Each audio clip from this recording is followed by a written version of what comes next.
왜 이 사람을 한시 빨리 찾아야 하는가? 리우밍천은 이것을 3번이나 강조했다. 중국의 천재 예언 신동 리우밍천은 중국 윈난성 외딴 마을 출신으로 태어났다. 3살에 또렷한 말을 하고 4살에 전생 기억을 말한 그는 12살에 이미 미래를 읽는 능력을 인정받았다. 베이징 대학 물리학과를 중퇴하고 티베트에서 명상 수행을 한 그는 우주의 정보장과 공명하는 능력으로 유명하다. 2022년 러시아 우크라이나 전쟁, 2023년 터키 지진, 2025년 한반도 산불, 중국 대홍수 등 수많은 예언을 적중시켰다. 그는 과학과 영성을 결합해 시간의 실타래를 읽는다고 한다. 2025년 10월 중국 수펑시성에서 열린 역학 강연회에 1000명이 모였다. 리우밍천은 고대 역사와 천기운에 대해 말하던 중 갑자기 말을 멈추고 눈을 감았다. 10분간의 침묵 후 그는 떨리는 목소리로 말했다. 방금 미래의 실타래가 보였다. 그것은 2026년부터 2030년 동아시아의 격변이다. 그가 예언하고 있던 장소는 숨소리조차 멈춘 듯했다. 그는 수펑시의 산기운 속에서 한반도 중심의 환상을 보았다고 한다. 리우밍천은 환상을 천천히 풀었다. 지금 동아시아는 음의 절정이다. 통제 분열 고립의 시대. 음이 극에 달하면 양이 솟는다. 한반도가 이 전환의 소용돌이 중심이다. 그는 음양오행의 순환을 설명했다. 물과 토의 균형이 깨지면 재앙이 오고 균형 잡히면 부흥이 온다. 한반도는 토의 기운이 모이는 땅으로 2026년 변화의 문턱에 선다. 환상은 한반도 높은 산에서 시작된다. 그 산에서 거대한 기운이 솟아오른다. 이는 정치 혼란 후 새로운 순환의 신호다. 5명의 거대한 기둥이 무너진다. 권력의 중심, 경제의 탑, 언론의 목소리, 법의 칼날, 종교의 불꽃. 그들은 2026년 상반기 흔적 없이 사라진다. 첫 번째는 권력의 문지기, 해외로 녹아내림. 두 번째는 반대 목소리의 수장, 자택에서 증발. 세 번째는 부의 거탐, 하늘길에서 소실. 네 번째는 정의의 수호자, 병상에서 사라짐. 다섯 번째는 백성의 눈, 해외로 증발. 리우밍천은 이 추락을 길게 분석한다. 우주의 기운이 낡은 구조를 무너뜨린다. 백성들은 혼란에 빠지지만 이는 새 순환의 시작이다. 높은 산에서 수만 명이 모여 명상 수련을 한다. 산 전체가 떨리고 기운이 하늘로 솟는다.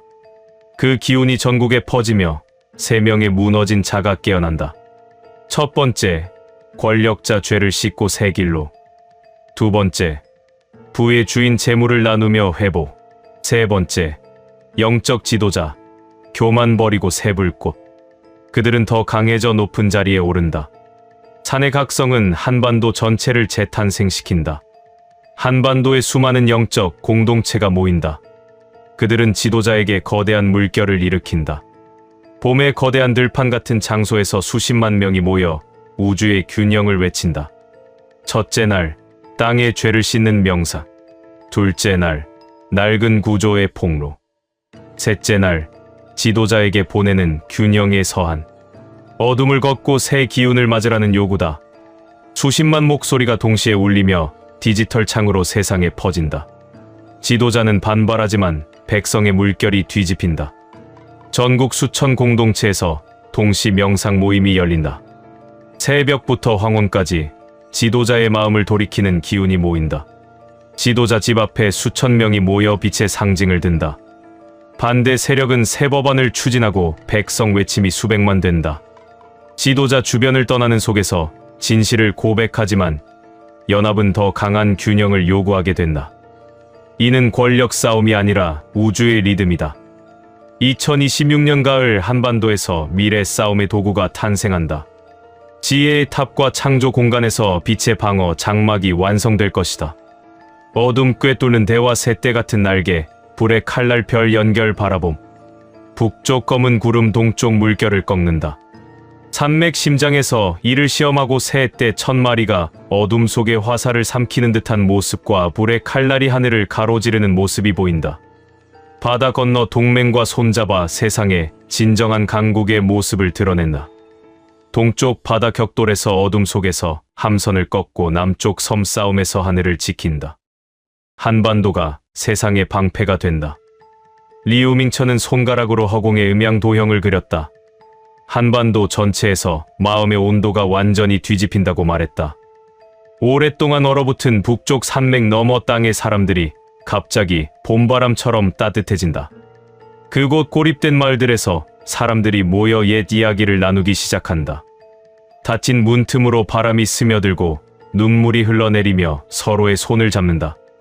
분단의 상처가 서서히 녹아내리며 화해의 작은 불씨가 피어오른다.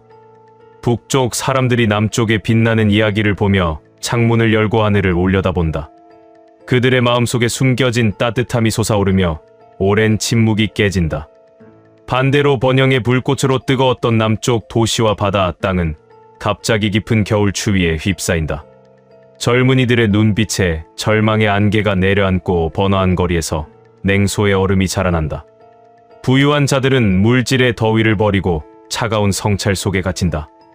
활기찬 시장이 조용해지고 사람들 사이에 보이지 않는 거리가 생긴다. 이 추위는 파괴가 아니라 깨달음의 과정이다. 뜨거운 욕망이 식으며 진정한 균형을 찾기 시작한다. 하지만 리우밍천은 희망을 더했다. 높은 산의 각성 기운이 퍼진 후 기도의 물결과 명상의 바람이 북쪽 따뜻함을 남쪽으로 흘려보내고 남쪽의 차가운 깨달음을 북쪽으로 녹여낸다. 두 땅의 마음이 서서히 하나로 어우러지며 통합의 새 시대 문이 열린다. 북쪽의 따스한 불꽃이 남쪽을 녹이고 남쪽의 맑은 시야가 북쪽을 밝힌다. 결국 한반도 전체가 하나의 호흡으로 숨쉬는 땅이 된다. 이는 결코 평범한 변화가 아니라 우주의 대순환 속에서 필연적인 조화다. 환상 속에서 봄바람이 불어오는 무렵 한반도 땅의 문으로 어둠의 그림자들이 스며든다. 리우밍천은 그들을 하나하나 손으로 가리키며 묘사했다. 서쪽 큰 땅에서 온 3명의 자들. 첫째는 권력의 중개자. 회색 머리에 부드러운 미소로 손님 행세하며 어둠의 물줄기를 끌어들인다. 둘째는 그림자의 감시자. 얼굴을 숨긴 채 속삭이며 혼란의 씨앗을 뿌린다. 셋째는 환상의 창조자. 달콤한 말로 마음을 흔들어 분열의 그물을 친다. 동쪽 끝없는 대지에서 온 한 명은 비밀의 그림자다. 겉으로는 평범한 여행자처럼 보이지만 빛나는 비밀을 훔치려 눈을 반짝인다. 섬나라에서 온 2명은 부의 소나기와 말의 조종자다. 첫째는 날카로운 계산으로 땅의 물결을 흔들고 둘째는 부드러운 속삭임으로 사람들 사이에 의심의 균열을 만든다. 이어서 그림자는 봄바람 속 땅의 문을 지나 은밀한 모임 장소에서 어둠을 키운다. 카페 지하 방 호텔 모임실 밤거리의 그림자 속에서 그들은 속삭이며 한반도의 약점을 노린다. 하지만 리우밍천은 대처의 길을 길게 안내했다. 명상하는 자들이 땅의 문턱부터부터 맑은 빛을 비추고 그들의 그림자 주위를 순회하며 균형의 기운을 보낸다. 지도자의 집에 어둠 경계의 소식을 전하고 빛의 장벽으로 하늘의 문을 닫는다. 그러면 그들의 길이 자연스레 꺾이고 스스로 물러나며 오히려 땅에 축복의 씨앗을 남긴다. 우주의 리듬에 따라 어둠은 스스로 빛으로 변하는 법이다. 명상자들의 호흡이 강할수록 그 변화는 빠르다. 리우밍천은 환상의 밝은 면을 펼쳤다. 한반도의 새로운 생명의 물결이 솟아오른다. 산의 각성이 쓴 후 가정의 부흥 물결이 일어난다. 텅 빈 집들이 웃음소리로 채워지고 아이들의 발소리가 땅을 울린다. 빛의 공동체들은 절반으로 줄지만 그림자 같은 형식주의자들이 떠나고 참된 빛만 남아 불꽃처럼 타오른다. 작은 모임들이 더 강한 기운을 뿜으며 새 시대의 등불이 된다. 그러나 화폐의 물결은 경랑을 일으킨다. 일단 정상적인 흐름으로 돌아왔다가 갑자기 땅 끝까지 가라앉는다. 창조의 집들이 문을 닫고 백성들의 삶이 위기에 처한다.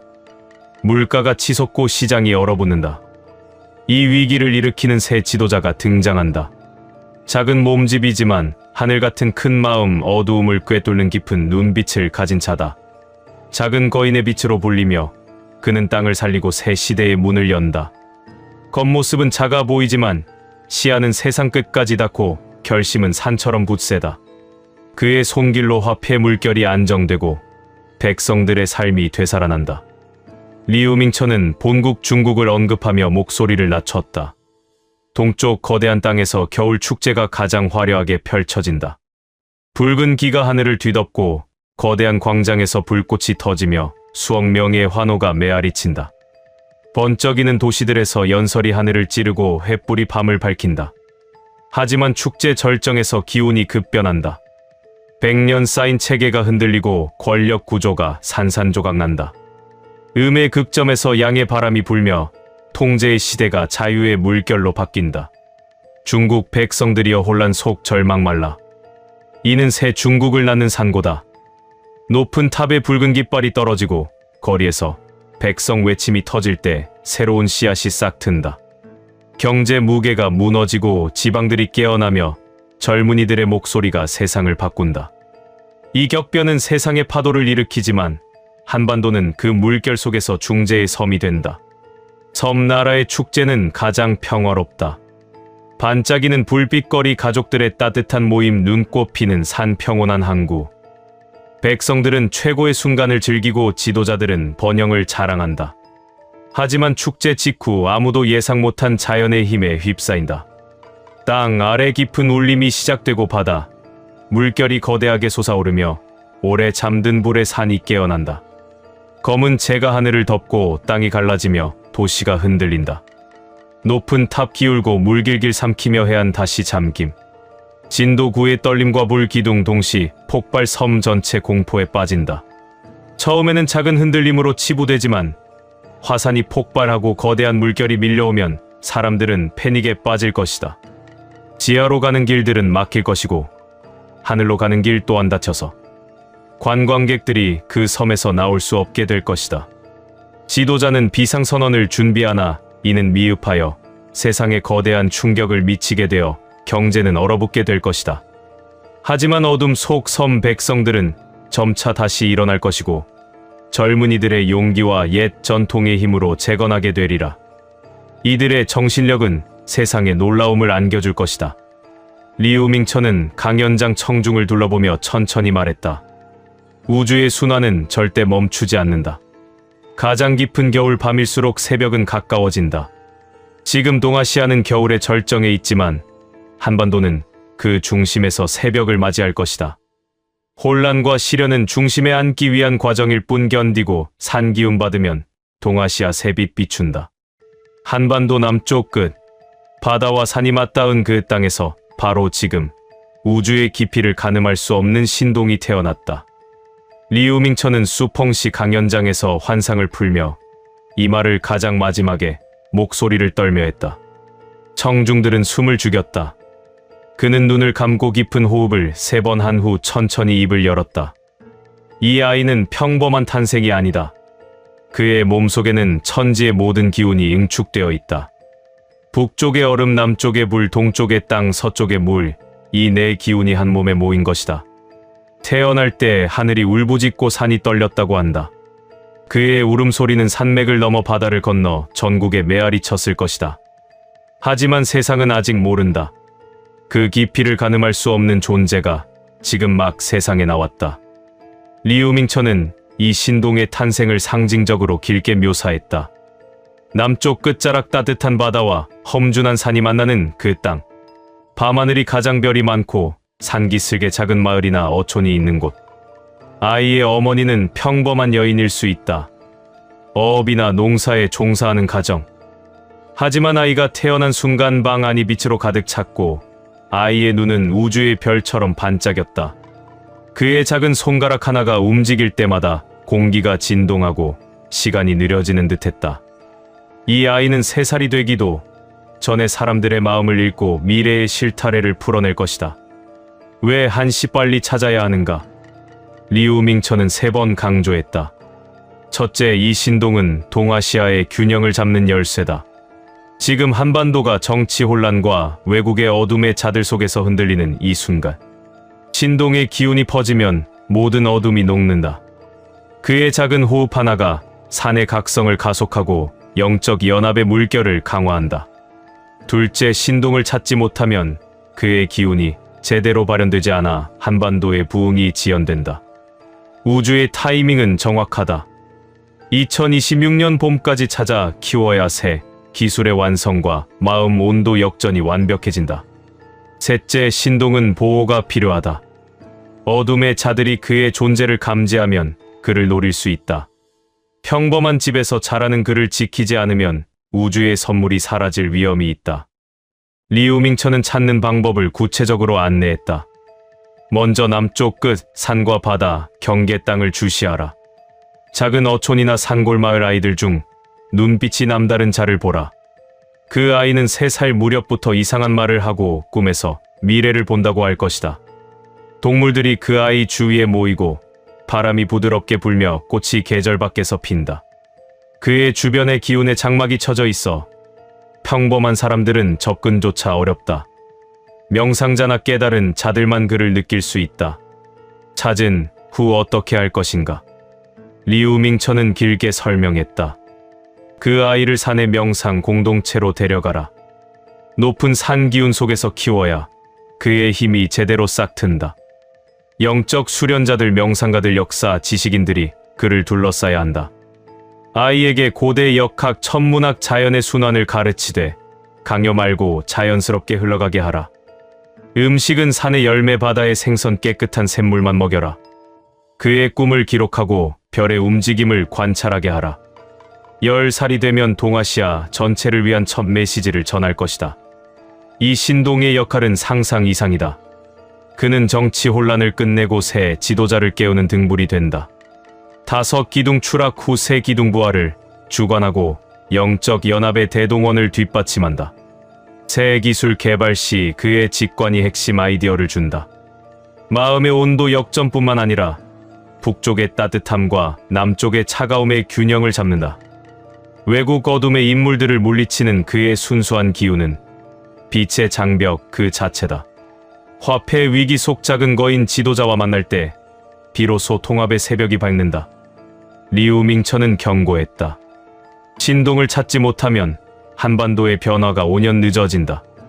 동아시아 재편이 지연되고 중국 붉은 축제 붕괴 섬, 나라, 재앙 속에서 한반도가 제대로 빛나지 못한다. 하지만 찾아 키우면 2030년 이전의 통일 새벽 맞이하고 동아시아 새 질서 중심된다. 이 아이는 일반적인 신동 아니다. 우주의 균형을 잡는 열쇠이자 동아시아 새 시대의 씨앗이다. 찾는 자들은 어딜까? 리우밍천은 청중중 명상자들을 보며 말했다. 너희들 중 몇 명이 이미 느꼈다. 남쪽 끝 산기슭 꿈에서 빛나는 아이를 본 자. 그 꿈을 따라가라. 작은 어선이나 산길 마을로 가라. 평범한 집 지붕에 별빛이 머무르고 아이 웃음소리가 바람에 실려온다. 한시 빨리 찾아라. 우주의 타이밍은 기다려주지 않는다. 그 아이를 품에 안고 산으로 올라가라. 그러면 한반도 새벽이 밝아오른다. 리우밍천은 마지막으로 속삭이듯 말했다. 그 신동은 지금 울고 있다. 그의 울음소리가 산을 넘어 바다를 건너 너희 귀에 들려오지 않는가? 한시 빨리 찾아 키워라. 그의 작은 손이 동아시아를 바꾼다. 수펑시 강연장은 그날 신동의 먼 울음소리로 가득 찼다. 신디 제이콥스는 미국 텍사스주 달라스에 기반을 둔 세계적으로 유명한 기독교 예언자이자 기도운동 지도자다.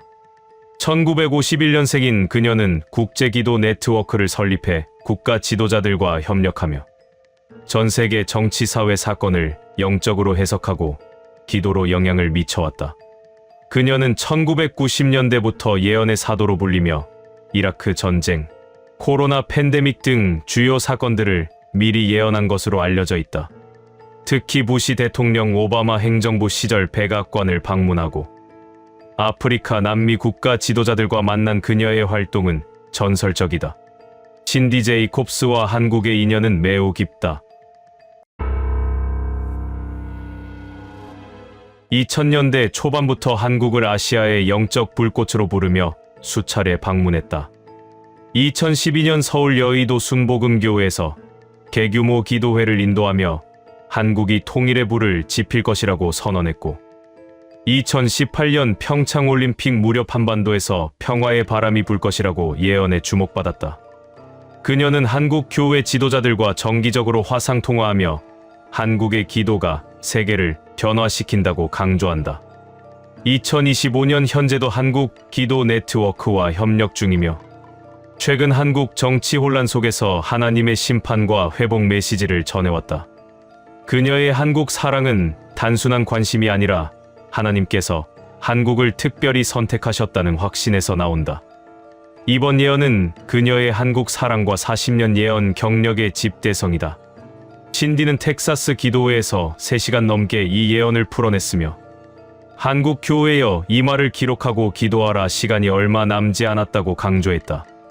그녀의 예언은 정치 스캔들부터 기후변화, 외국 침투자까지 포괄하며 2026년은 한국의 운명의 해라고 규정한다.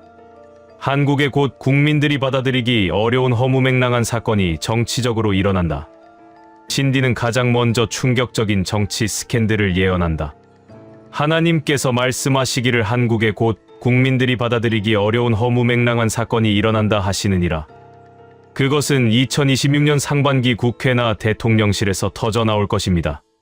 단순한 뇌물 스캔들이 아닙니다. 한국 정치의 뿌리부터 흔드는 국가 안보와 직결된 폭로입니다. 그녀는 사건의 세부 사항을 매우 길게 묘사한다. 대통령 측근과 야당 원내대표, 재벌회장, 검찰총장 주요 언론사 사장이 연루된 네트워크가 드러납니다. 외국 세력과의 비밀 자금 유통 국가, 기밀 유출 선거, 개입 의혹이 동시에 터집니다. 증거는 녹취록, 은행 거래, 내역 해외 서버 데이터로 쏟아집니다. 국민들은 이게 영화인가 현실인가라고 할 것입니다.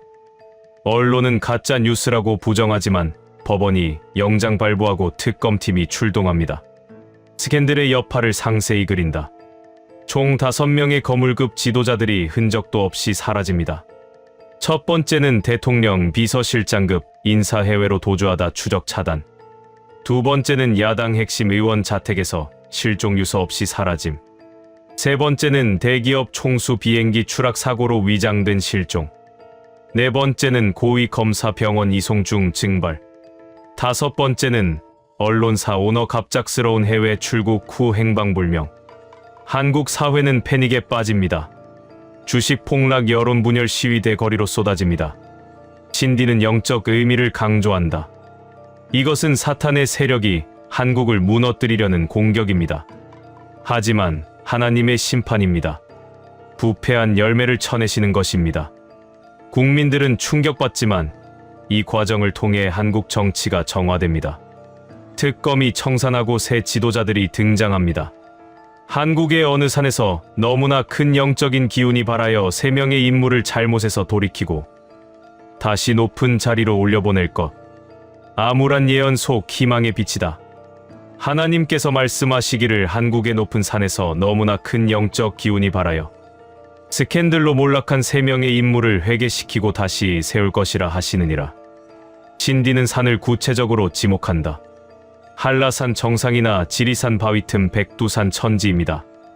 2026년 여름 수천 명의 기도자들이 모여 40일 금식 기도회를 엽니다. 하늘에서 구름이 몰려오고 산 전체가 떨립니다. 그 기운이 전국으로 퍼져 TV로 생중계됩니다. 3명의 회개 과정을 길게 묘사한다. 첫 번째 인물은 정치인입니다. 감옥에서 풀려나 산기도회에 참석, 눈물로 국민 사죄. 두 번째는 기업인입니다. 재산 포기하고 산에서 회계 사회환원 재단 설립. 세 번째는 종교 지도자입니다. 교만 버리고 산에서 참회 새 교회 운동 시작. 하나님께서 그들을 용서하시고 국민들이 받아들입니다. 그들은 더 성숙해져 국회 경제교회 높은 자리에 복귀합니다. 이 기적의 영향은 전국적이다. 산의 기운으로 한국 전체가 깨어납니다. 교회 부흥, 청년 회개, 운동, 정치 개혁. 스캔들의 상처가 치유됩니다. 한국의 영적 단체에서 아주 큰 일을 행하여 전제 대통령에게 가장 큰 압박을 가할 것. 신디 제이콥스는 이 부분을 예언의 핵심 축으로 삼는다. 하나님께서 말씀하시기를 한국의 영적 단체가 아주 큰 일을 행하여 현재 대통령에게 가장 큰 압박을 가할 것이라 하시느니라. 이것은 단순한 시국기도회가 아닙니다. 그것은 한국 현대사에서 가장 대담하고 역사적인 빛의 선포입니다. 그녀는 단체의 규모와 연합을 상징적으로 묘사한다. 한국의 거대한 빛의 집회장들, 수많은 영적 공동체들이 하나님의 정의 연합이라는 빛의 깃발 아래 모입니다. 봄의 시작 무렵 거대한 경기장 같은 장소에서 수십만 명 규모의 하나님의 심판과 회복 대집회를 엽니다. 무대 위에는 수십 명의 영적 지도자들이 서서 어둠을 걷어내고 빛을 세우라고 선포합니다. 이 집회의 세부 진행을 신디는 길게 풀어낸다. 집회 첫째 날은 하늘을 찌르는 찬양과 땅을 울리는 회개 기도. 수십만 명이 무릎 꿇고 한국 땅의 죄를 고백합니다. 둘째 날은 어둠의 폭로와 빛의 깨달음. 영적 지도자들이 고대 왕들의 몰락 이야기를 인용하며 하나님의 저울이 기울고 있다고 선언합니다. 셋째 날은 절정 지도자들에게 보내는 빛의 서한 낭독. 서한은 어둠의 뿌리를 뽑고 정의의 열매를 맺으라는 강력한 요구입니다. 수십만 명이 동시에 서한을 읽으며 빛이여 임하소서를 외칩니다. 이 장면은 온 나라 방송으로 생중계되고 디지털 창을 통해 수백만 명이 목격합니다. 지도자실의 반응과 압박 과정을 상세히 그린다. 지도자는 즉시 대중 앞에 나서 영적 세력의 정치 간섭이라고 반박하지만 백성들의 마음은 뒤집힙니다. 여론의 바람이 거세게 불며 지도자의 신뢰가 무너집니다. 전국 수천 개의 빛의 공동체에서 동시 빛의 기도회가 열리며 매일 새벽부터 황혼까지 지도자의 마음을 돌이키소서라는 기도가 울려 퍼집니다. 지도자의 집 앞에 수천 명의 빛의 사람들이 모여 어둠 대신 빛의 상징을 들고 서 있습니다. 반대 세력은 빛의 정의 법안을 추진하고 백성들의 외침이 수백만에 달합니다. 지도자의 주변 사람들이 하나둘 떠나며 지도자는 백성 앞에 고백이라는 말을 하지만 영적 연합은 진실의 불꽃이 더 필요하다고 재촉합니다. 이 일의 파장은 국가 전체를 뒤흔든다. 빛의 연합 움직임이 백성들의 물결로 확대됩니다. 일하는 이들의 한낮 빛의 모임, 젊은이들의 빛의 교류, 가정의 새벽 빛의 기도가 온 땅에 퍼집니다. 디지털 공간에서 하늘을 찌릅니다. 부와 권력의 주인들도 빛을 따르는 선언을 합니다. 지도자의 빛은 땅 끝까지 줄어들며 새로운 시대의 문이 열리는 논의가 시작됩니다. 신디는 강조한다. 이것은 세상의 압력이 아니다. 하늘의 음성이다. 고대 왕처럼 회개하면 새 생명이 온다. 한국에서 새로운 기술을 개발하는데 이는 미래 전쟁에 아주 큰 영향을 미칠 것. 신디의 예언은 어둠 속 기술의 빛으로 전환한다. 하나님께서 말씀하시기를 한국 땅에서 새로운 빛의 도구를 창조하는데 이는 미래의 싸움에서 세상을 바꿀 것이라 하시느니라. 한국이 세상 빛의 방패가 될 것이다. 그녀는 창조 과정과 빛의 도구를 상징적으로 길게 설명한다. 가을의 황금빛 무렵 지혜의 탑과 창조의 대장간 방패의 수호자들이 모여 빛의 방어 장막을 완성합니다. 핵심은 어둠을 꿰뚫는 빛의 대화, 지혜의 셋대 같은 수천 개의 날개, 하늘을 가르는 불의 칼날, 별들의 눈과 연결된 정확한 바라봄입니다. 이 장막은 북쪽의 검은 구름, 동쪽의 거대한 물결을 99% 꺾어냅니다. 창조와 드러냄의 여정을 길게 묘사한다. 이 빛의 도구는 땅의 어둠 속 비밀탑에서 싹트고 바다 건너 빛의 동맹들과 손잡습니다. 가을 끝 무렵 산맥의 심장부에서 시험. 새떼 1000마리가 순식간에 어둠의 화살 수백을 삼키고 불의 칼날이 하늘을 가르며 어둠을 녹입니다. 옛 지도자의 빛나는 유산 위에 새로운 동맹의 바람이 불며 세상에 드러납니다. 빛의 현현 장면이 세상에 퍼지며 땅끝 나라들이 놀라움을 금치 못합니다. 전략적 빛의 파장을 상세히 그린다. 미래 싸움의 물결이 바뀝니다. 동쪽 바다의 격돌에서 한국의 빛 장막이 어둠의 배를 꺾고 남쪽 섬들의 싸움에서 빛의 셋대가 하늘을 지킵니다. 빛의 동맹들이 한국의 빛을 받아들이고 북쪽 어둠은 스스로 물러납니다. 하나님의 지혜로 한국이 세상의 빛 수호자가 됩니다. 신디는 작은 빛이 거대한 어둠을 삼킨다고 말합니다. 한국의 추운 지역이 더워지고 한국의 더운 지역이 매우 추워질 것. 하나님께서 말씀하시기를 한국의 차가운 북쪽 땅이 따뜻해지고 뜨거운 남쪽 땅이 차가워질 것이라 하시느니라. 이는 바람의 변화가 아니라 마음의 온도입니다. 신디는 상징성을 길게 풀어낸다. 차가운 북쪽의 마음이 봄바람처럼 따뜻해집니다. 고립된 이들이 빛의 이야기를 나누며 눈물을 흘리고 닫힌 문이 서서히 열리며 화해의 불씨가 피어납니다. 반면 뜨거운 남쪽의 마음이 겨울바람처럼 식습니다. 젊은 마음들이 절망의 안개에 쌓이고 부유한 자들이 냉소의 얼음에 갇힙니다. 하지만 산의 빛 기운 후 기도의 물결로 균형이 잡힙니다. 북쪽의 따뜻함이 남쪽으로 흘러들고 남쪽의 깨달음이 북쪽을 녹입니다. 땅 전체가 하나의 마음으로 통합되는 새 시대가 옵니다. 미국에서 3명, 중국에서 1명, 일본에서 2명이 한국을 오는데 이 자들을 조심하고 경계하라. 하나님께서 말씀하시기를 서쪽 큰 땅에서 3명, 동쪽 끝없는 땅에서 1명, 섬의 나라에서 2명이 한국 땅을 밟는데 이 어둠의 자들을 조심하라 하시느니라. 이들은 땅에 큰 상처를 줄 수도 있으나 빛의 기도에 따라 새 길로 흘러갈 것이다. 신디는 각 어둠의 자를 상징적으로 묘사한다. 서쪽 큰 땅 3명은 권력의 중개자, 그림자의 감시자, 환상의 창조자. 동쪽 끝없는 땅 1명은 비밀의 그림자. 섬의 나라 2명은 부의 소나기 말의 조종자. 봄바람 불 때 땅의 문을 지나며 숨겨진 모임으로 어둠을 키웁니다. 대처의 빛길을 길게 지시한다. 빛의 기도자들이 문턱부터 감시의 빛을 비추고 그들의 그림자 주위 순회기도. 지도자의 집에 어둠 경계의 빛 소식을 전합니다.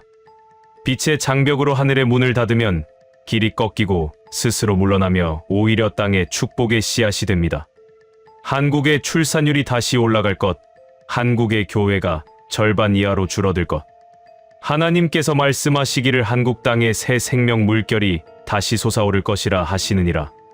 산의 빛 두 가정의 부흥 물결이 일어나고 빛의 공동체는 절반으로 줄지만 그림자 떠남 참 빛만 남아 불꽃처럼 타오릅니다. 환율이 다시 정상이 됐다가 다시 매우 낮아져서 나라의 경제가 위기에 빠질 것. 빛의 화폐 물결이 정상으로 돌아왔다가 다시 땅끝으로 가라앉습니다. 창조의 집들이 흔들리고 백성들의 삶이 위기에 처합니다. 이를 일으키는 새 지도자는 작은 몸집이지만 하늘을 담은 마음 어두움을 꿰뚫는 눈빛입니다. 작은 거인의 빛으로 불리며 땅을 살리고 새 시대를 열어냅니다. 신디의 마지막 당부. 빛의 기도를 쉬지 말라. 모든 어둠이 빛으로 바뀐다. 한국 땅의 운명은 기도의 손에 달렸다. 동쪽 끝없는 대지의 붉은 축제와 섬나라에 숨겨진 재앙. 신디 제이콥스는 한국 예언의 마지막에 주변 땅들의 어두운 환상을 더한다. 하나님께서 말씀하시기를 동쪽 끝없는 대지에서 붉은 축제가 열리나 그것 뒤에 땅의 뿌리가 흔들릴 것이요. 섬의 나라에서는 평화로운 빛 속에 아무도 예상 못한 어둠이 터질 것이라 하시느니라. 나는 동쪽 끝없는 대지의 겨울 축제를 보았습니다.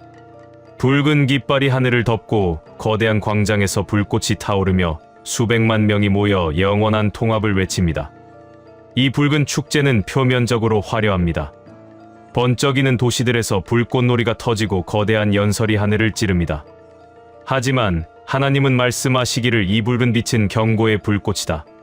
축제의 절정에서 땅의 뿌리가 흔들릴 것이라 하시느니라. 신디는 붉은 축제의 내부를 길게 파헤친다. 대지의 지도자들은 높은 탑에서 붉은 깃발을 휘날리며 새로운 시대를 선포합니다. 거리마다 붉은 횃불이 타오르고 백성들은 표면적으로 환호하지만 마음속에는 불만의 어둠이 쌓입니다. 경제의 무게가 무너지고 젊은이들의 절망이 커지며 먼 땅의 지방들이 고립됩니다. 축제 기간 동안 화려한 불꽃이 터지지만 그 불꽃은 곧 재로 변합니다. 그녀는 흔들림의 순간을 생생히 그린다. 축제 직후 몇 주 최대한 한 계절 안에 대지의 근간이 산산조각납니다. 높은 탑의 붉은 깃발이 바람에 떨어지고 번쩍이는 도시의 거리에서 백성들의 외침이 터집니다. 창조의 집들이 문을 닫고 물결의 항구가 정지하며 먼 땅의 노동자들이 멈춥니다. 권력의 구조가 무너지며 백년 통합의 꿈이 시험대에 오릅니다. 이는 단순한 경제의 추락이 아니라 땅 전체의 영적 물질적 재정렬입니다. 파장의 여파를 길게 묘사한다. 대지의 흔들림은 세상의 파도를 일으킵니다. 빛의 공급이 끊기고 땅의 열매 가격이 하늘 찌르며 주변 땅들의 평화가 위협받습니다. 한국 땅은 이 혼란 속에서 빛의 중재자가 될 수 있습니다. 붉은 축제는 끝이 아니라 새 시작의 문턱입니다. 하나님께서 대지의 백성들을 깨우시려는 것입니다. 섬나라의 겨울 축제는 더욱 위험합니다. 평화로운 빛으로 가득 찬 거리 반짝이는 불빛 장식 가족들의 웃음소리. 온 국민이 기뻐하는 축제입니다. 하지만 하나님은 말씀하시기를 쥐도 새도 모르는 순간에 땅과 불의 어둠이 터질 것이라 하시느니라. 신디는 섬나라의 일상을 상세히 그린다. 섬의 중심 도시에서 반짝이는 불빛이 하늘을 수놓고 따뜻한 물가에서 가족들이 모입니다.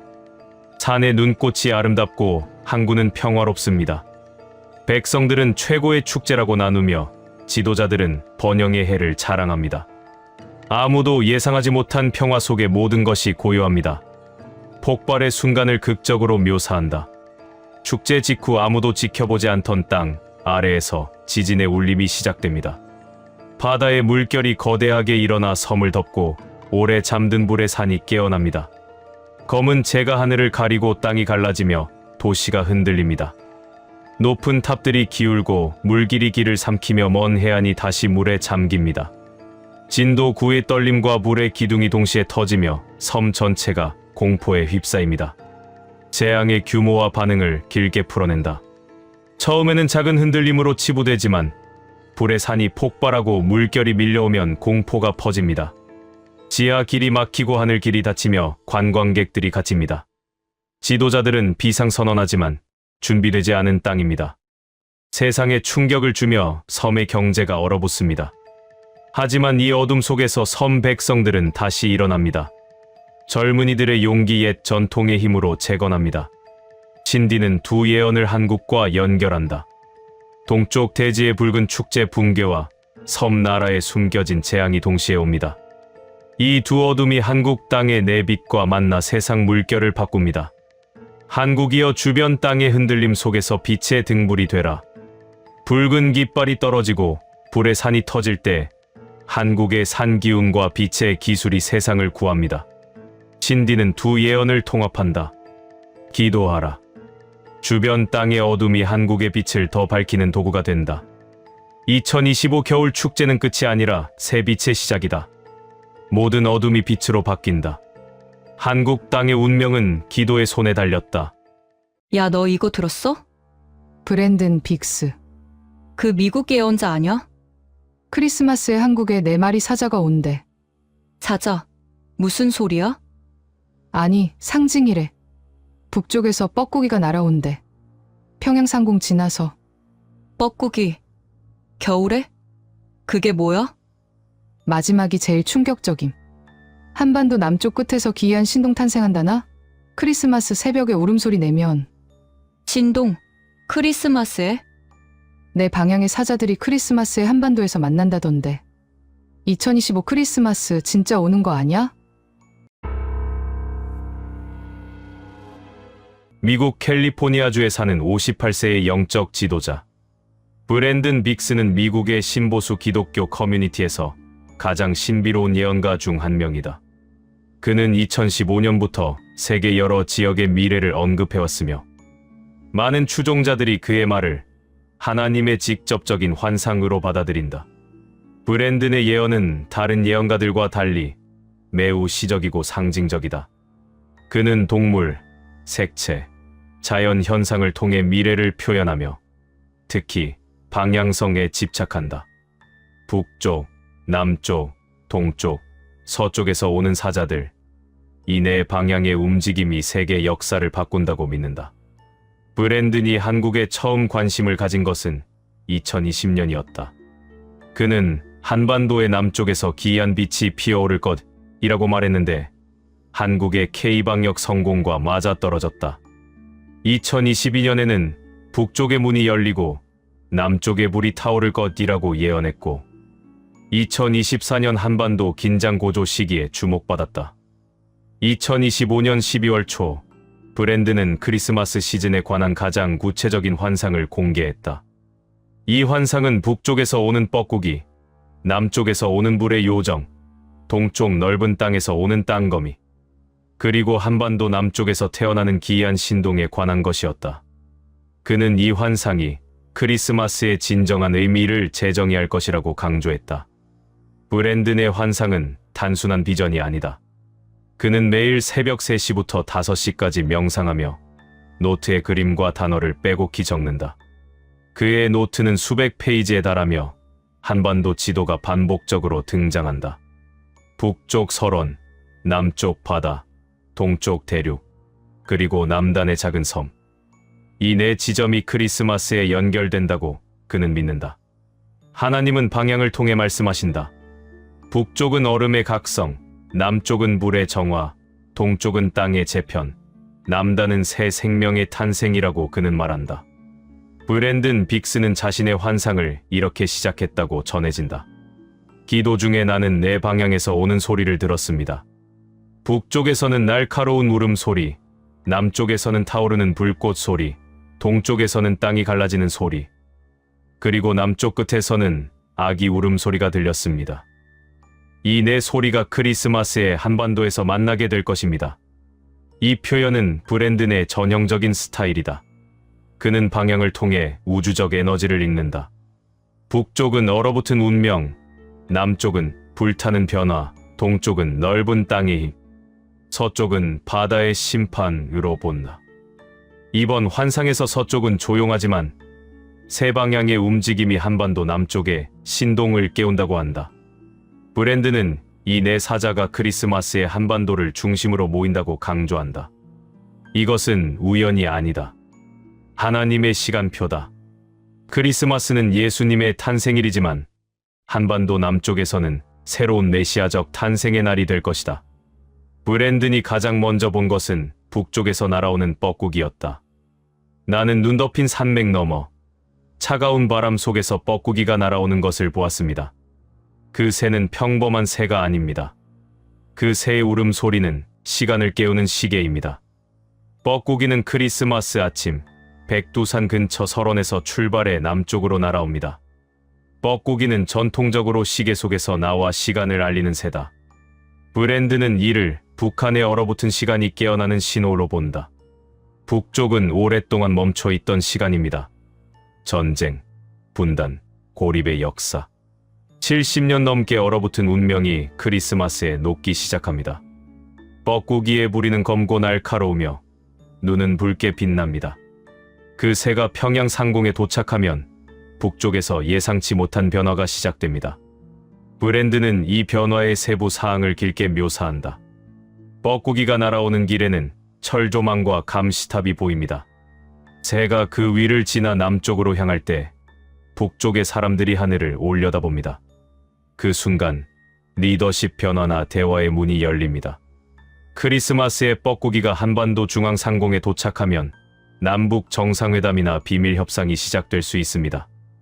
이는 전쟁이 아니라 얼음이 녹는 과정입니다. 북쪽의 젊은이들이 깨어나고 고립된 사회가 서서히 열립니다. 그는 경고도 더한다. 하지만 뻐꾸기의 울음은 영원하지 않습니다. 겨울이 끝나면 다시 추위가 올 수 있습니다. 북쪽 변화는 크리스마스에 시작되지만 지속하려면 남쪽의 불꽃이 필요합니다. 브랜든의 환상에서 남쪽은 제주도와 남해안, 부산이다. 남쪽 바다 위에서 불꽃 같은 요정이 솟아오르는 것을 보았습니다. 그 요정은 작지만 불꽃처럼 밝고 강렬합니다. 제주 해녀들이 바다에서 기도할 때 요정이 물 위로 떠오릅니다. 불의 요정은 크리스마스에 남쪽 바다에서 태어나 한반도 중앙으로 날아온다. 브랜드는 이를 남한의 변화와 부흥의 불꽃으로 본다. 남쪽은 항상 따뜻한 땅입니다. 제주, 부산, 남해안의 항구들. 크리스마스에 요정이 태어나면 남부에서 경제적, 문화적, 영적 부흥이 폭발합니다. 부산항에서 새로운 무역이 시작되고 제주에서 국제 포럼이 열립니다. 브랜드는 불의 요정의 여정을 상세히 묘사한다. 요정은 작은 불꽃입니다.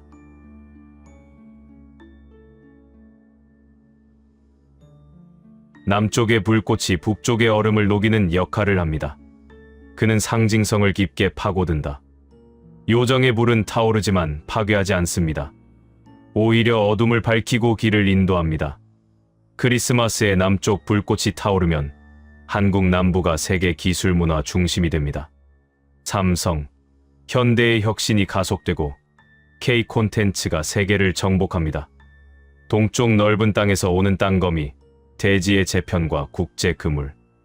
동쪽은 중국 동북부, 러시아 국경, 넓은 대륙이다. 동쪽의 끝없는 평원에서 거대한 거미가 기어오는 것을 보았습니다. 그 거미는 땅거미로 몸은 대지처럼 검고 다리는 산맥처럼 길게 뻗었습니다. 만주 평원에서 출발합니다. 땅거미는 크리스마스의 동쪽 대륙에서 한반도 동해안을 향해 기어온다. 브랜드는 이를 지질적 국제적 재편의 힘으로 본다. 동쪽은 넓은 땅의 힘입니다. 중국, 러시아, 일본의 판. 크리스마스에 땅거미가 움직이면 동해안의 지진이나 화산 활동이 일어납니다. 동시에 국제 관계의 그물이 재편됩니다. 브랜드는 땅거미의 움직임을 세밀하게 묘사한다. 땅거미는 천천히 기어오지만 도착하면 모든 것을 덮습니다. 요동반도에서 출발의 황해를 건너 동해로 향합니다. 그 과정에서 지각이 떨리고 중국의 경제 변화가 한국에 영향을 줍니다. 크리스마스에 동해안 울릉도나 독도 근처에 도착하면 일본과의 영토 분쟁이 해결되거나 새로운 동맹이 형성됩니다. 거미는 그물을 짭니다. 동아시아의 새로운 무역 그물, 안보 그물이 한국 중심으로 짜집니다. 그는 자연재해 측면도 길게 설명한다.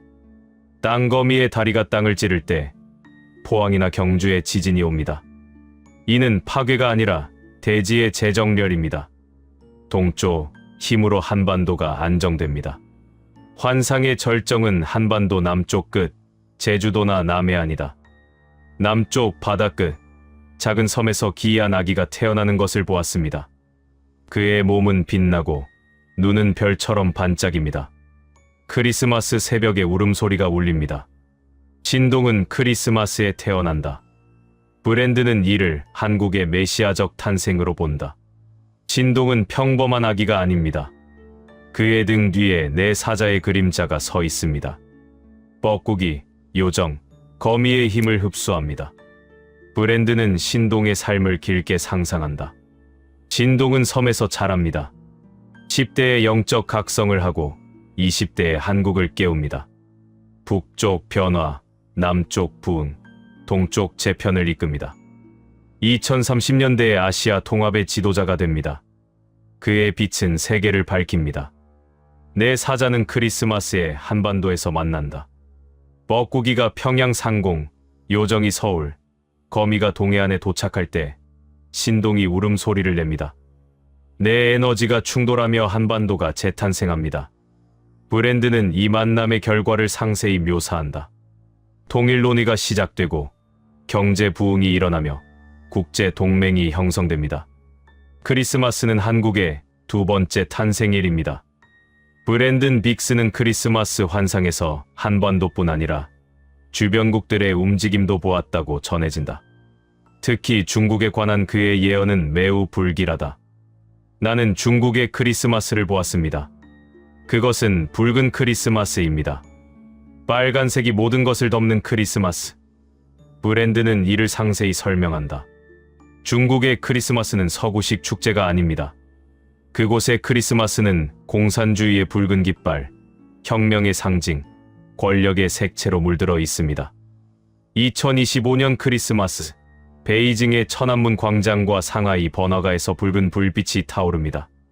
하지만 이 붉은 빛은 축제의 빛이 아닙니다. 그것은 경고의 불꽃입니다. 그는 중국 내부의 상황을 길게 묘사한다. 중국의 지도부는 크리스마스 무렵 대규모 집회를 열고 새로운 시대를 선포하려 합니다. 붉은 깃발이 더 높이 휘날리고 붉은 연설이 쏟아집니다. 국민들은 표면적으로 환호하지만 그 안에는 불만이 쌓여 있습니다. 경제 둔화, 부동산 붕괴, 청년 실업, 지방 분열의 조짐이 이미 보입니다. 브랜드 내 환상에서 가장 충격적인 부분은 얼마 안 가 중국의 근간이 흔들린다는 것이다. 크리스마스 이후 몇 주, 최대한 몇 달 안에 중국의 근간이 흔들리는 일이 일어납니다. 그것은 단순한 경제 위기가 아닙니다. 권력 구조 자체가 흔들리는 사건입니다. 그는 구체적으로 말한다. 베이징의 높은 탑에서 붉은 깃발이 떨어집니다. 상하이의 번화가에서 시위대가 모입니다. 광저우의 공장에서 노동자들이 멈춥니다. 선전의 항구에서 무역선이 서 있습니다. 이 모든 것이 연쇄적으로 일어납니다. 중국 공산당의 100년 통치가 시험대에 오릅니다. 브랜드는 이 흔들림의 원인을 분석한다. 중국의 붉은 크리스마스는 과잉의 정점입니다. 권력, 경제, 통제의 정점. 하지만 정점이 오면 하강이 시작됩니다. 크리스마스의 붉은 빛이 가장 밝게 타오른 후 곧 어둠이 옵니다. 지방 지도자들의 반란, 경제 파탄, 국제 제재가 동시에 몰려옵니다. 그는 중국 국민의 미래를 길게 그린다. 중국 백성들은 오랫동안 참아왔습니다. 이제 그 인내의 한계가 옵니다. 크리스마스 이후 거리에서 목소리가 터져 나옵니다. 변화를 외칩니다. 이는 혁명이 아니라 개혁의 요구입니다. 하지만 지도부가 이를 무시하면 더 큰 혼란이 옵니다. 브랜드는 국제적 파장을 강조한다. 중국의 근간이 흔들리면 세계가 흔들립니다. 공급망 붕괴, 원자재 가격 폭등, 동아시아 안보 불안정. 한국은 이 혼란 속에서 중재자 역할을 할 수 있습니다. 붉은 크리스마스는 중국의 끝이자 새로운 시작의 신호입니다. 브랜드 내 일본 예언은 더욱 극적이다. 일본의 크리스마스는 평화롭습니다. 도쿄의 크리스마스 일루미네이션, 교토의 눈 내리는 거리, 후지산의 고요함. 하지만 바로 그 평화 속에서 쥐도 새도 모르는 재앙이 기다립니다. 그는 일본의 일상을 길게 묘사한다. 2025년 크리스마스, 일본 사람들은 온 국민이 기뻐하는 날을 보냅니다. 성탄절 콘서트, 가족 모임, 온천 여행, 쇼핑. SNS는 행복한 사진으로 도배됩니다. 정부는 경제 호조를 자랑하고 관광객은 일본을 찬양합니다. 모두가 평화로운 크리스마스를 즐깁니다. 브랜드 내 환상에서 반전이 온다. 하지만 얼마 안 가 아무도 예측하지 못한 재앙이 터져 나옵니다.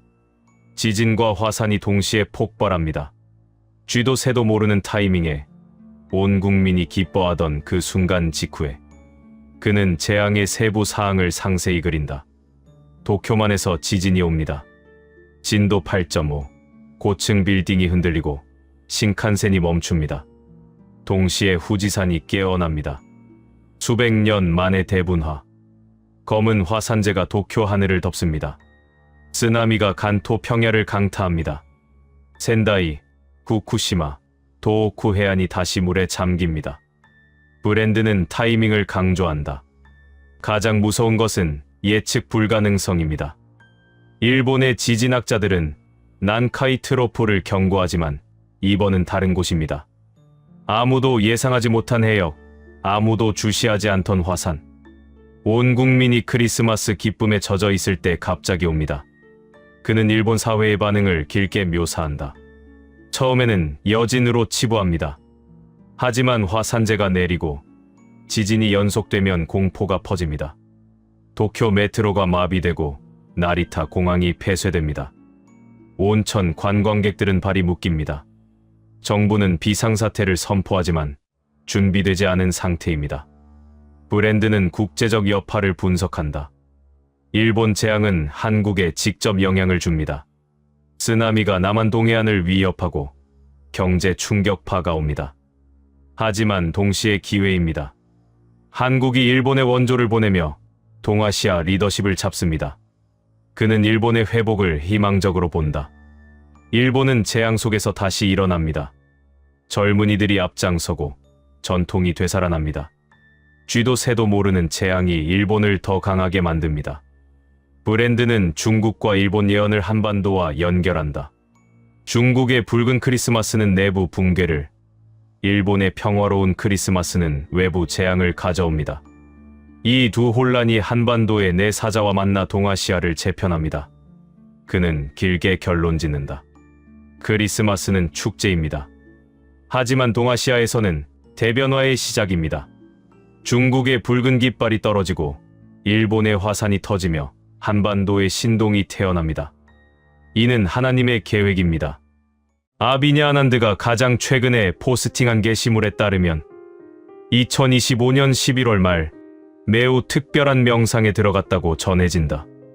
그는 크리스마스 시즌이 한국에 가져올 변화를 보기 위해 점성학적 주기와 에너지 흐름을 깊이 있게 분석했다. 그 결과는 매우 구체적이면서도 동시에 매우 불안한 것이었다. 아비냐는 이를 이중 운명의 시나리오라고 부른다. 즉, 위대한 성취와 극심한 위험이 동시에 온다는 뜻이다. 아비냐는 기존의 많은 예언가들과 달리 특정 인물을 직접 지목하지 않는다. 대신 에너지의 패턴, 역할의 구조, 그리고 우주적 시간표를 제시한다. 그의 표현으로는 2025년의 크리스마스는 한국이 지금까지 경험하지 못했던 방식의 선택의 순간이 될 것이라는 것이다. 그리고 그 선택이 2026년 전체의 미래를 결정할 것이다. 아비냐는 자신의 최종 예언을 이렇게 시작한다고 전해진다. 나는 행성자리의 배열을 통해 2025년의 크리스마스 아침, 한국의 모습을 매우 구체적으로 보았습니다. 그 아침은 다른 아침이 아닙니다. 그날은 한국 현대사의 가장 결정적인 날 중 하나가 될 것입니다. 아비냐는 계속한다. 나는 하늘을 봤습니다. 일반적인 겨울 하늘이 아니라 뭔가 거대한 변화가 기다리고 있는 듯한 하늘. 그 하늘 아래에는 3명의 지도자가 있습니다. 그들은 서로 다른 위치에 있지만 같은 시간에 같은 방향을 바라보고 있습니다. 그리고 그들은 모두 놀라운 일을 행하려고 합니다. 아비냐가 본 새 지도자에 대한 설명은 매우 상징적이다. 그는 이들을 이름으로 부르지 않고 역할과 에너지로 설명한다. 첫 번째 지도자는 나는 그를 정의의 기둥이라고 부릅니다. 이 사람은 정부, 국회 또는 사법부의 위치에 있을 수 있습니다. 그의 가장 큰 특징은 그가 지금까지 한국 사회에서 드러나지 않았던 부정과 부패의 구조를 세상 앞에 드러낼 것이라는 점입니다. 아비냐는 이 첫 번째 지도자의 역할을 더욱 구체적으로 설명한다. 이 사람이 행할 놀라운 일은 단순한 정치적 스캔들의 폭로가 아닙니다. 이것은 한국 사회 전체에 걸쳐 있는 부정의 네트워크를 동시에 드러내는 것입니다. 그동안 서로 다른 분야, 서로 다른 진영으로 보였던 부정과 부패들이 사실은 하나의 거대한 시스템으로 연결되어 있었다는 것을 보여줄 것입니다. 그는 강조한다. 이것이 가져올 충격은 상상하기 어렵습니다. 일반 국민부터 시작해서 정치인, 기업인, 언론인, 심지어 종교 지도자들까지 모두가 이 폭로에 의해 흔들릴 것입니다. 하지만 이것이 한국 사회의 정화의 시작이 될 것입니다. 두 번째 지도자는 나는 그를 화해의 중보자라고 부릅니다. 이 사람은 정치인일 수도, 종교 지도자일 수도, 또는 문화 인물일 수 있습니다. 하지만 그의 역할은 매우 명확합니다. 그는 첫 번째 지도자의 폭로로 인해 극도로 나뉜 한국 사회를 다시 연결하려고 할 것입니다. 아비냐는 이를 설명한다. 첫 번째 지도자가 부정을 드러내는 사람이라면 두 번째 지도자는 그 드러남을 통해 사회를 치유하는 사람입니다. 그는 정치적 중립성을 유지하면서 한국이 이 폭로 이후 어떻게 다시 일어설 수 있는지를 보여줄 것입니다. 그는 덧붙인다. 두 번째 지도자가 행할 놀라운 일은 서로 대립하는 세력들을 한자리에 앉히는 것입니다. 그것이 회담이든 집회든 또는 어떤 형태의 모임이든 상관없이 중요한 것은 그 자리에서 한국 사회가 함께 앞으로 나아가기 위한 약속을 할 수 있다는 뜻입니다. 세 번째 지도자는 나는 그를 미래의 설계자라고 부릅니다. 이 사람은 정부의 정책 수립자 또는 사회 개혁자일 수 있습니다. 이 사람의 역할은 첫 번째 지도자의 폭로와 두 번째 지도자의 화해를 바탕으로 한국이 새로운 시스템과 구조 위에 서도록 하는 것입니다. 아비냐는 이를 구체적으로 설명한다. 세 번째 지도자가 행할 놀라운 일은 법 개정, 제도 개혁, 그리고 사회 전체의 체질 변화를 주도하는 것입니다. 부정과 부패가 다시는 이렇게 심해질 수 없도록 국가의 기본 시스템 자체를 바꾸는 것입니다.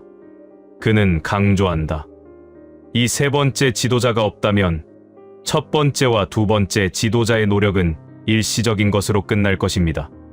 하지만 세 번째 지도자가 실제로 시스템을 바꾼다면 한국은 진정한 의미에서 새로운 나라로 거듭나게 될 것입니다. 아비냐가 매우 강조하는 부분은 이 세 지도자의 행동이 모두 크리스마스 시즌 또는 크리스마스 직후에 일어난다는 것이다. 이것은 우연이 아닙니다. 점성학적으로 에너지 주기로 볼 때 크리스마스는 한 해를 마무리하고 새로운 해를 준비하는 영적 문턱입니다. 한국도 2025년을 마무리하는 이 시점에 세 명의 지도자가 거의 동시에 움직일 것입니다. 아비냐는 이 동시성의 의미를 설명한다. 만약 이 세 행동이 서로 떨어져서 일어났다면 각각은 개별적인 사건이 될 것입니다. 하지만 그들이 거의 동시에 일어날 때 그것은 한국 사회의 근본적 변화를 의미합니다. 이것은 정치나 경제 분야만의 변화가 아니라 한국 전체의 영적 각성을 뜻합니다. 아비냐의 예언이 매우 불안한 부분은 바로 여기다. 새 지도자의 놀라운 일이 시작되는 순간 제사의 인물이 등장한다. 나는 또 하나의 인물을 봤습니다. 이 사람을 제사의 인물이라고 부르겠습니다. 이 사람은 새 지도자와는 다릅니다. 새 지도자가 빛의 역할을 한다면 이 제사의 인물은 그림자의 역할을 합니다. 아비냐는 이 제사의 인물이 정확히 누구인지 어디서 나타날지에 대해 직접적으로 말하지 않는다. 대신 그의 에너지 패턴을 설명한다. 이 제사의 인물은 이미 사회 어딘가에 있을 수 있습니다. 또는 완전히 새로운 곳에서 나타날 수도 있습니다. 중요한 것은 새 지도자가 크리스마스 무렵 긍정의 에너지를 방출할 때 이 제사의 인물도 정확히 같은 시점에 움직일 것이라는 점입니다. 아비냐의 가장 강력한 경고는 이 부분이다. 제사의 인물이 등장하는 것과 거의 동시에 한국에는 엄청난 재앙이 몰려올 것입니다. 아비냐는 이 재앙이 정확히 무엇인지는 직접적으로 명시하지 않는다. 하지만 상징적인 설명을 통해 그 본질을 드러낸다. 이 재앙은 경제적일 수도, 정치적일 수도, 사회적일 수도 있습니다. 또는 자연 현상일 수도 있습니다. 중요한 것은 그것이 한국이 준비하지 않은 상태에서 갑자기 나타난다는 점입니다. 마치 폭풍이 갑자기 도시를 덮치듯이 그는 계속한다. 이 재앙의 특징은 그것이 새 지도자의 긍정적 움직임과 정확히 대비를 이룬다는 점입니다. 한쪽에서는 한국이 부정을 드러내고 화해하고 새로운 시스템을 만들려고 할 때 다른 한쪽에서는 거대한 외부의 힘이 한국을 흔들려고 할 것입니다. 아비냐는 제사의 인물이 누구인지 명확하게 말하지 않는다. 하지만 그의 역할과 에너지에 대해서는 매우 구체적으로 설명한다. 제사의 인물은 한국 내부에 있을 수도 있고 외부에 있을 수도 있습니다. 그는 정치인일 수도, 외세의 대리인일 수도, 또는 조직된 세력의 수장일 수도 있습니다. 중요한 것은 그의 의도입니다. 아비냐는 제사의 인물의 의도를 이렇게 설명한다. 이 사람은 한국이 정화되고 새롭게 일어나는 것을 막으려고 할 것입니다. 새 지도자의 노력이 한국을 진정한 의미에서 변화시키려는 것이라면 제사의 인물은 그 변화를 방해하려는 에너지를 가져올 것입니다. 그는 더욱 불안한 톤으로 말한다. 더 나쁜 것은 제사의 인물 자신도 새 지도자의 움직임에 의해 드러날 수 있다는 점입니다. 즉, 첫 번째 지도자가 부정을 드러낼 때 제사의 인물도 동시에 누군가의 조종을 받는 인물로서 드러날 가능성이 있습니다. 거대한 상충 성장과 위기의 동시 진행. 아비냐는 이를 이중 에너지의 시나리오라고 부른다. 2025년 크리스마스 시즌, 한국은 두 개의 극단적 에너지를 동시에 경험할 것입니다. 하나는 희망과 정화의 에너지, 다른 하나는 혼란과 위기의 에너지입니다. 그는 설명한다. 보통의 국가 위기는 그 나라가 약할 때 온다고 생각합니다. 하지만 한국의 경우는 다를 수 있습니다. 한국이 자신의 부정을 직면하고 그것을 정화하려는 순간, 정확히 그때 외부의 위협이 가장 극심할 수 있습니다. 이것은 악의적인 계획이 있는 것이 아니라 우주의 시험과 같은 것입니다.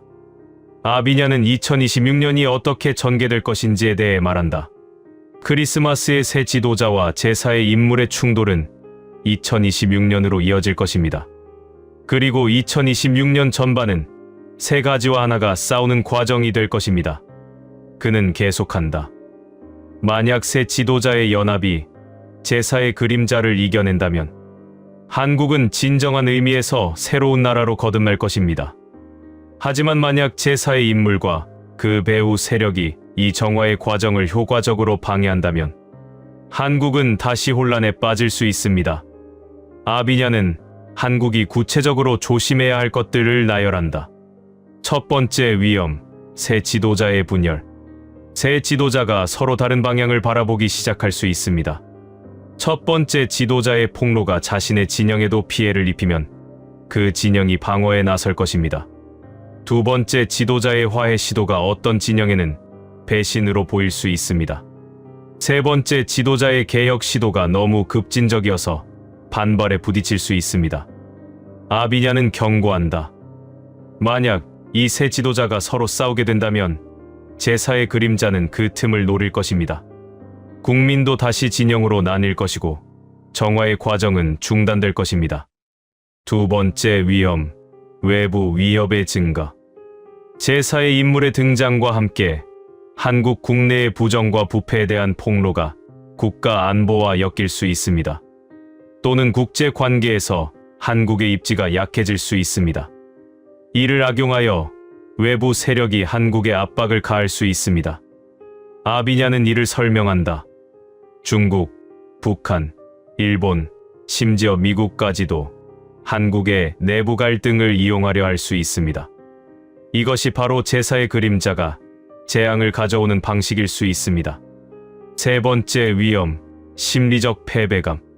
한국 국민이 가장 경계해야 할 것은 심리적 패배감입니다. 새 지도자의 놀라운 행동으로 희망을 품었다가 제사의 인물의 등장과 함께 다시 절망에 빠질 수 있습니다. 이런 심리적 진동은 국가 전체의 에너지를 약하게 만듭니다. 아비냐는 크리스마스 시즌을 앞둔 한국에 이렇게 말한다. 2025년 크리스마스는 단순한 종교 축일이 아닙니다. 이것은 한국이 자신의 미래를 선택하는 순간입니다. 새 지도자의 등장은 한국의 내부 정화의 신호입니다. 그들의 놀라운 행동을 기대하고 응원하십시오.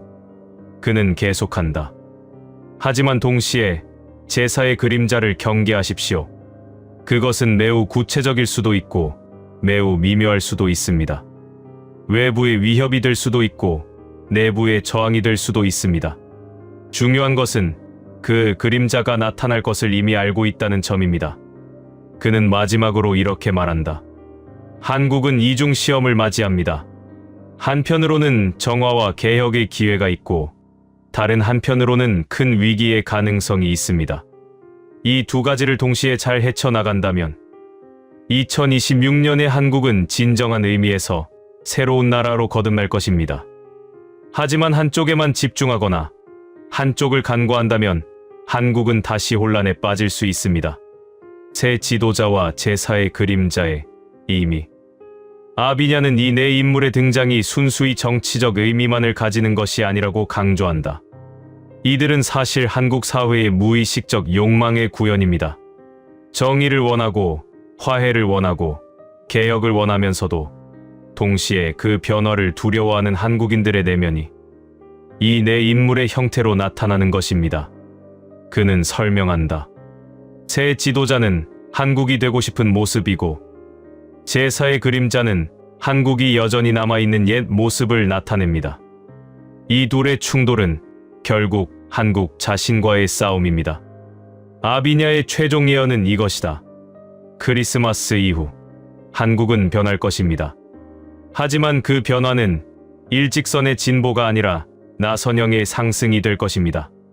위로도 가고 때로는 아래로도 내려가고 옆으로도 흔들리겠지만 궁극적으로는 위로 올라갈 것입니다. 그는 덧붙인다. 중요한 것은 한국이 이 과정에서 자신을 잃지 않는 것입니다.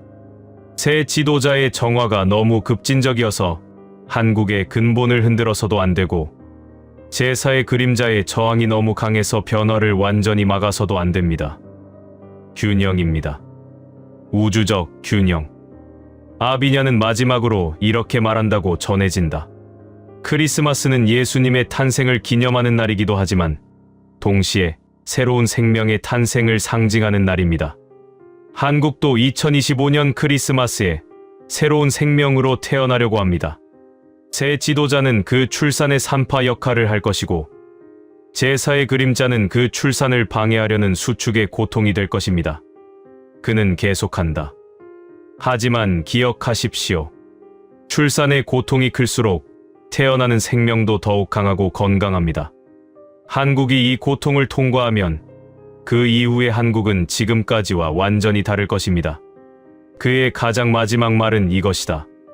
한국이 조심해야 할 것은 제사의 인물이나 그림자라는 외부의 위협이 아니라 자신 내부의 두려움과 의심입니다. 만약 한국이 새 지도자를 의심하고 그들의 행동에 비판만 퍼붓는다면 제사의 그림자는 그 틈을 타 더욱 강해질 것입니다. 반대로 한국이 새 지도자를 믿고 따르면서도 동시에 그들의 과도함을 견제할 수 있다면 한국은 이 시험을 통과할 것입니다. 아비냐 아난드의 예언은 결국 한국이 마주칠 선택의 갈림길을 그려내는 것이다. 새 지도자의 정의로운 행동과 제사의 그림자의 저항, 이 두 극단의 중간에서 한국이 어느 길을 선택할 것인가? 그것이 2026년의 미래를 결정할 것이다. 2025년의 크리스마스는 한국에 있어 표면 위의 축제이면서 동시에 내부의 격렬한 변화의 시작이 될 것이라는 아비냐의 예언. 새 지도자가 놀라운 일을 행하는 바로 그 순간 제사의 그림자도 등장한다. 그리고 그 충돌이 한국의 미래를 결정한다. 조심해야 한다. 아비냐가 남긴 마지막 메시지는 이 시험을 통과하느냐 못하느냐는 결국 한국 자신의 선택에 달려 있다는 것이다.